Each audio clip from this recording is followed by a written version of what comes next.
हाँ तो बच्चों गुड मॉर्निंग। मैं जैसा कि आपको बता रहा था कि आज जो हमारा टॉपिक है वो है गो टू स्टेटमेंट।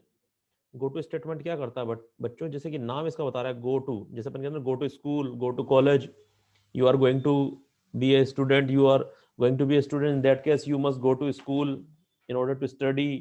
तो ये गो टू स्टेटमेंट का भी यही काम है। ये क्या काम करता है, जैसे कि ये जो लेबल आपको दिख रहा है जो कि एक आइडेंटिफायर है, और ये पिंक कलर आपको दिख रहा है ये आपका कीवर्ड है। कीवर्ड के बारे में पहले बता चुका हूँ, फिर बता देता हूँ। कीवर्ड ऐसे वर्ड होते हैं जो कंपाइलर को पहले से ही पता हो, उन्हें हम कीवर्ड बोलते हैं। वेरेज ये जो लेवल आपको दिख रहे हैं, अभी हम एग्जांपल से देखेंगे, ये लेवल यहाँ पे आइडेंटिफायर है। अब बोलोगे आप आइडेंटिफायर क्या होते हैं, मैंने आपको पहले भी रूल बताए थे, फिर बता देता हूँ।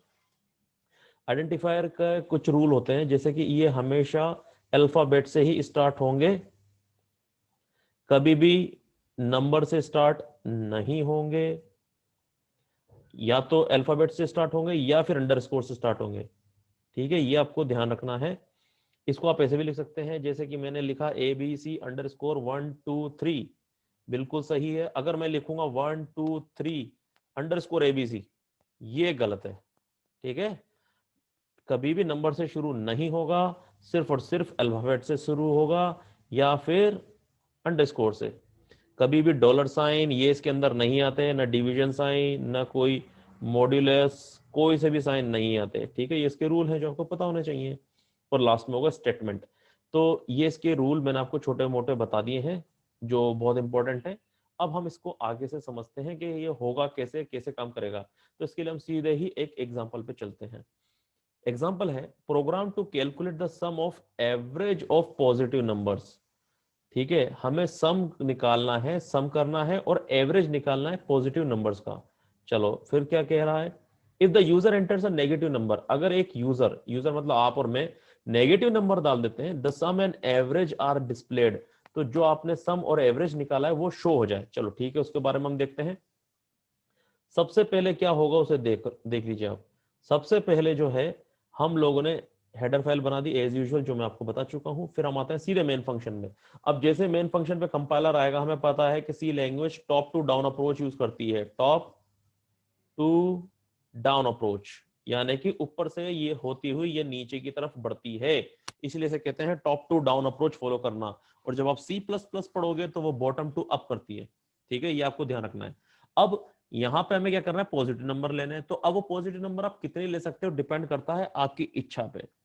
इस एग्जांपल में हम लोगों ने एक वेरिएबल लिया है मैक्स इनपुट, जो इंटीजर टाइप का है, और ये हमने कांस्टेंट लिया है। जब भी आप किसी वेरिएबल या डेटा टाइप के आगे कांस्ट लगा देते हो ना बच्चों, तो वो कांस्टेंट बन जाता है। हाँ, तो जहां पे मैं आपको बता रहा था कि यहाँ पे इस प्रोग्राम में आप देख पा रहे हैं मैक्सिमम, मैक्स इनपुट नाम का एक वेरिएबल ले लिया हमने, और उसमें मैंने 100 वैल्यू असाइन कर दी। असाइन कर दी, वर्ड ध्यान रखना, असाइन मतलब इक्वल टू ऑपरेटर जो होता है ना, उसे असाइनमेंट ऑपरेटर कहते हैं। क्योंकि इसमें मैं आपको पहले बता चुका हूं, फिर बता देता हूं। इसके अंदर क्या होता है कि हमारे राइट हैंड साइड की जो वैल्यू होती है वो हमेशा लेफ्ट हैंड साइड में जाती है, इसलिए से असाइनमेंट ऑपरेटर कहते हैं। अगर आपको इक्वल टू वैल्यू रखनी है, जैसे कि मैंने बोल दिया x equal to y, x की वैल्यू y के बराबर होनी चाहिए, तो आपको double equal to operator use करने पड़ेंगे सी या किसी प्रोग्रामिंग लैंग्वेज में, क्योंकि इसको वो इक्वल टू मानता है जो हम लोग मैथमेटिक्स में मानते हैं। ठीक है, इस सिंगल इक्वल टू को तो असाइनमेंट मानता है, यानी कि राइट हैंड साइड की वैल्यू इसमें चली गई। जैसे अब मैं पूरे प्रोग्राम में कहीं पे भी मैक्स इनपुट लिखूंगा तो कंपाइलर को समझ में आ जाएगा कि मैं 100 वैल्यू ले रहा हूं। ठीक है, नेक्स्ट वेरिएबल मैंने ले लिया इंटीजर आई, उसके बाद वेरिएबल मैंने ले लिया नंबर और एवरेज और सम, सम को मैंने इनिशियलाइज कर दिया 0 से। ठीक है, और ये आप नोट कीजिएगा, सम को मैंने 0.0 लिया है। क्यों लिया है, क्योंकि उसका जो डेटा टाइप है वो है डबल। डबल मतलब फ्लोट का बड़ा भाई, जो मैंने आपको इनडायरेक्टली पहले ही बता दिया है। इसका भी बड़ा भाई कौन है, डबल।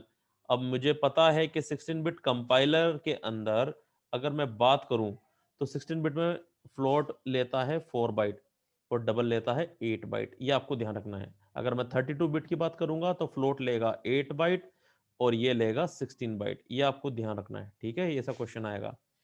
तो ये हमने वेरिएबल के बारे में देख लिया, इसे कहते हैं वेरिएबल डिक्लेरेशन। जब भी आप वेरिएबल को बनाओगे ना बच्चों, इसे बोलेंगे वेरिएबल डिक्लेरेशन। तो यहाँ वेरिएबल कौन कौन से, इंटीजर टाइप का है जो कि कांस्टेंट है, एक इंटीजर और है और एक डबल है। डबल में 3 वेरिएबल हमें दिख रहे हैं, सम, एवरेज और नंबर।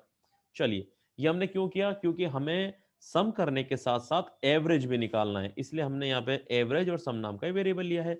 और मैं आपको ये रेकमेंड करूंगा कि आप भी जब भी प्रोग्राम बनाएं तो वेरिएबल हमेशा वही लें जो प्रोग्राम के लिए आवश्यक है, जो आपके प्रोग्राम में काम आएगा। कोई दूसरा वेरिएबल ना लें जिससे आप कंफ्यूज हो जाएं। चलिए आगे बढ़ते हैं। अब हम, मैं क्योंकि आपको फॉर लूप बता चुका हूं, फॉर लूप के बारे में फिर बता देता हूं। हमको 1 से लेके 100 तक या 0 से लेके 100 तक के पॉजिटिव नंबर्स को लेना है। जैसे ही नेगेटिव हम वैल्यू डालें, ऑटोमेटिक सम और एवरेज हमारे सामने आ जाए। तो यहाँ पे इसने इनिशियलाइज करा है 1, आई इक्वल टू 1, इसे कहते हैं इनिशियलाइज करना यानी शुरू करना। सेमीकोलन आपको दिख रहा है, इसे कहते हैं सेपरेटर। फोर लूप के बीच में जो आप सेमीकोलन लगाते हो उसे बोलते हैं सेपरेटर, और बाहर जो लिखते हो ना आप उसे कहते हैं टर्मिनेटर। टर्मिनेटर मतलब खत्म करना यानी पूर्ण विराम है, और सेपरेटर मतलब इस आई इक्वल टू 1 को वो अलग करेगा I is less than equal to max input से। अब मुझे पता है मैक्स इनपुट की वैल्यू क्या है, 100 है, तो आप यहाँ पे लिख दीजिए 100 बिना सोचे समझे। इसका मतलब ये है जो आई की वैल्यू क्या छोटी है या बराबर है क्या मैक्स इनपुट से? मैक्स इनपुट मतलब 100। तो क्या 1, ये देखो आपके पड़ोस में देख रहा है 1, क्या 1 छोटा है क्या मैक्स इनपुट से? यस, सही, आप बिल्कुल सही कह रहे हैं, वैल्यू एकदम सही है, फिर वो नीचे आएगा। ये हमेशा ध्यान रखना, रूल होता है, जैसे अगर कंडीशन ट्रू हुई वो नीचे आएगा। नीचे आके उसने क्या लिखा, प्रिंट एफ। प्रिंट एफ में क्या लिखा, परसेंट डी। परसेंट डी क्यों लिखा है? क्योंकि आई जो वैल्यू है हमें यहाँ से साफ साफ पता चल रहा है वो इंटीजर टाइप की, और इंटीजर टाइप की हमें पता है परसेंट डी से शो करते हैं। और जब हम परसेंट डी से शो करते हैं तो यहाँ पे इंटीजर के अंदर, प्रिंट एफ के अंदर जब आप परसेंट डी देते हो तो उसको किस तरह, वो कुछ इस तरह से शो होगा। यहाँ 1 लिखा जाएगा क्योंकि वैल्यू ट्रू हो गई। 1 डॉट, देखो परसेंट डी के बाद डॉट लिख रहा है तो डॉट लगा देगा। फिर लिखा है एंटर अ नंबर, तो एज इट इज लिख देगा यहाँ पे, एंटर अ नंबर, इस तरह से लिख देगा। और आई की वैल्यू डाल देगा। आई की वैल्यू अब नीचे आएगा, नीचे आया इसने क्या देखा, एल एफ, यानी ये अब इनपुट लेगा। स्कैन एफ मतलब होता है इनपुट लेना, और इनपुट किसका लेगा, ये नंबर का लेगा। तो अब हम नंबर की तरफ देखते हैं, नंबर कौन था भैया, ये रहा नंबर। ठीक है, नंबर किस टाइप का है, डबल टाइप का है। तो डबल टाइप का हमें पता ही है कि डबल क्या होता है भैया, एल एफ के रूप में ही लिखा जाता है। ठीक है, तो हमने उसकी वैल्यू दे दी। लेट से मैंने उसको वैल्यू दी, लेट से 4.2 दे दी मैंने, लेट से। ठीक है, ये इनपुट से मैंने वैल्यू दे दी। एंटर नंबर, इसने मेरे से नंबर मांगा, मैंने नंबर दे दिया 4.2, कोई प्रॉब्लम नहीं है। फिर ऊपर गया, ऊपर ये यहां से वापस गया, क्यों? क्योंकि आई प्लस 1 हो चुका है, यानी प्लस प्लस आई हो गया ना। तो प्लस प्लस आई मतलब आई में 1 का इंक्रीमेंट। अब आई की वैल्यू पहले 1 थी, अब आई की वैल्यू हो गई 2। क्या 2 छोटा है बराबर है क्या 100 से? Yes, condition true. फिर नीचे आया, ऐसे कर करके ये मुझसे जितनी वैल्यू चाहे उतनी वैल्यू ले सकता है 100 तक की। मगर मैंने सेकंड बार में ही क्या लिख दिया, लेट से मैंने 1.2 लिख दिया वैल्यू, यानी नेगेटिव वैल्यू दे दी। और हमें पता है कि क्या होगा, नेगेटिव वैल्यू देते बाहर आ जाएगा। अभी आपसे क्या पूछ रहा है, क्या, देखो यहां से सीधे मैंने नेगेटिव वैल्यू दी तो सीधे बाहर आ गया, ये इस जगह तो गया ही नहीं अंदर। तो यहां पे इसने क्या देखा, go to jump if the user enters a negative number, मैंने तो नेगेटिव डाला भी अभी 1.2। तो कह रहा है क्या, क्या इफ नंबर, नंबर जो आपने डाला है, तो ये जो नंबर मैंने डाला है 1.2, क्या वो 0 से छोटा है? यस, वो छोटा है। तो ये कह रहा है गो टू जंप, तो आप सीधे जंप करो। तो जंप, ये देखो इसने लिखा है ना जंप, और आपको पता है मैंने आपको थोड़ी देर पहले बताया था कि जंप पे क्या है, लेबल है। लेबल मतलब क्या है, आइडेंटिफायर है। ठीक है, तो आइडेंटिफायर क्या है, देखो यहाँ पे किस तरह से लिखा है जंप, अल्फाबेट में लिखा है। और आइडेंटिफायर का वैसे भी रूल है कि आप अल्फाबेट से ले सकते हो, तो अल्फाबेट हमने ले लिया, तो हम सीधे जंप कर गए यहाँ पे बाहर की तरफ। ठीक है, और जंप में जैसे ही हम घुसे तो इसने कहा average some divided by I minus 1, यानी सम जो है, जो 0.0 है, जो भी वैल्यू है, डिवाइड करो उसमें आई। आई मतलब जो मैंने वैल्यू दी थी आई की वैल्यू क्या थी, वो 2 की थी ना, 2 माइनस 1, क्योंकि सेकंड नंबर के लिए हम लोग चल रहे थे, 1 के लिए तो मैंने 4.2 डाल ही दी थी। तो क्या वैल्यू आई, एवरेज की वैल्यू आ गई। क्या आई, 0 में से अगर मैं 1 को डिवाइड करूंगा तो 0 ही आएगा, एवरेज आ गया 0। और अगर सम में लिखूंगा तो सम क्या कह रहा है, ये 0.2f। 0.2 का मतलब क्या है, 2 डेसिमल तक ये लेगा। कैसे लेगा भैया, 4.24, या 4.26 कुछ भी ले सकता है, डेसिमल के बाद दो वैल्यूज लेगा, ये यहां से ले लेगा। फिर एवरेज क्या है, एवरेज में भी 0.2f है, इसका मतलब एवरेज भी इनको 0.2 से प्लस कर देगा। ये एवरेज, एवरेज तो आप जानते ही हो, जो नहीं जानते वो इधर देखो। जैसे कि मैंने कोई वैल्यू दे दी 1 नहीं 4 6 3 16 20, मान लीजिए मुझे इनका एवरेज निकालना है, तो आपको पता है ये टोटल नंबर ऑफ वैल्यूज कितनी है, 1 2 3 4 5। इन पांचों एलिमेंट को आपको क्या करना है, प्लस करना है। इन सबको आप प्लस कर दीजिए, ठीक है। इन सबको प्लस करने के बाद ये टोटल कितने एलिमेंट हैं, 1 2 3 4 और 5, 5 एलिमेंट्स हैं। तो इन सबको जब आप प्लस करोगे, लेट से इनकी वैल्यू आई 51, लेट से, मैंने काउंट नहीं किया, मैं राउंड ऑफ कर रहा हूं, यूं ही रैंडमली ले रहा हूं। तो जब मैंने 51 वैल्यू ली तो डिवाइड बाय कितने एलिमेंट्स हैं, 1 2 3 4 5, मैंने डिवाइड बाय 5 कर दिया। अब 51 को जब आप 5 से डिवाइड करोगे तो आपका आंसर क्या आना चाहिए, ये देखिए 51 डिवाइड बाय 5 तो कितना हुआ, 10 टाइम्स कितना चला गया, 50, रिमाइंडर बचा 1, फिर डॉट, डॉट मतलब पॉइंट, फिर ये 0, तो 10.2 इज योर एवरेज। तो आपका एवरेज 10.2 आया। इस तरह से आपका एवरेज आएगा, ठीक है। अब यहां तो मैंने आपको सब समझा दिया। इसके बाद इस प्रोग्राम में क्या होगा, ये देखिए आप, ये देखिए ये पूरा मैंने दे दिया।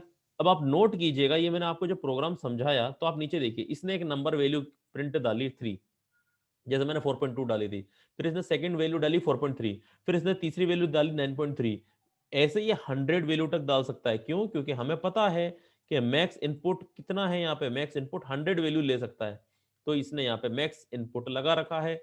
तो मैक्स इनपुट की वजह से इसने 4 वैल्यू दी, 1 2 3 और 4। अब आप नोट करो, यहाँ पे 1.0 आ रहा है, 1.1 डॉट आ रहा है, 2 डॉट आ रहा है, 3 डॉट आ रहा है, ये कैसे आ रहा है, वो आ रहा है इस आई के वजह से, इस आई के वजह से। यानी 1 के लिए चला तो यहाँ पे जो परसेंट डी आपको दिख रहा है ना, ये परसेंट डी इसी को ले रहा है, ये आपको ध्यान रखना है। यानी कि ये जो परसेंट डी है वो यहीं पे आ रहा है, पहले 1 के लिए चला, फिर 2 के लिए चला, फिर 3 के लिए चला, फिर 4 के लिए चला, जितना चाहोगे उतना चलेगा यहाँ पे, ठीक है। ये हो गई। अब इसके बाद क्या हुआ भैया, इसके बाद जैसे नेगेटिव वैल्यू डाली वो तुरंत रुक गया वहां पे, और जैसे ही रुका इस सबको उसने ऐड किया, ऐड किया तो वैल्यू ऐड हुई 16.60, यानी कि इन सबको ऐड करो आप, 9.3 4.3 कितना होता है, ये हुआ 13.6, और 13.6 में 3 और ऐड करो तो 16.6, बिल्कुल सही बात है। और मैंने एक चीज और आपको बताई थी, यहाँ पे लिखा है पॉइंट परसेंट 0.2f, जब भी पॉइंट के बाद कोई 2 3 4 कोई नंबर आप लिख दोगे ना बच्चों, तो इसका मतलब ये हो गया कि वो डेसिमल के बाद दो वैल्यूज लेगा। अगर मैं यहां पे लिख देता 0.4f या 0.5f, तो इसका मतलब क्या हो जाता, इसका मतलब ये होता 4.2732, ये हो गया 0.4 के लिए। अगर 5 होता तो 4.27324, ये कोई सी वैल्यू आती मगर 5 डिजिट आते पीछे। तो आशा करता हूं ये बात आपको समझ में आ गई होगी। चलिए आगे बढ़ते हैं। जब ये वैल्यू हमने प्रोग्राम देख लिया, तो अब हम आगे देखेंगे reason to avoid goto. Goto हमें क्यों नहीं यूज करना चाहिए या हमें उससे बचना चाहिए। देखो, the use of goto statement में lead to code that is buggy and hard to follow. जब आप गोटू स्टेटमेंट का यूज करते हो ना, तो आपके चांसेस हैं कि आपके कोड में एरर्स आ जाएं। बगी मतलब ये बग से बना है, बग मतलब एरर्स, और बग को हटाना कहते हैं डीबग, DEBUG, ठीक है।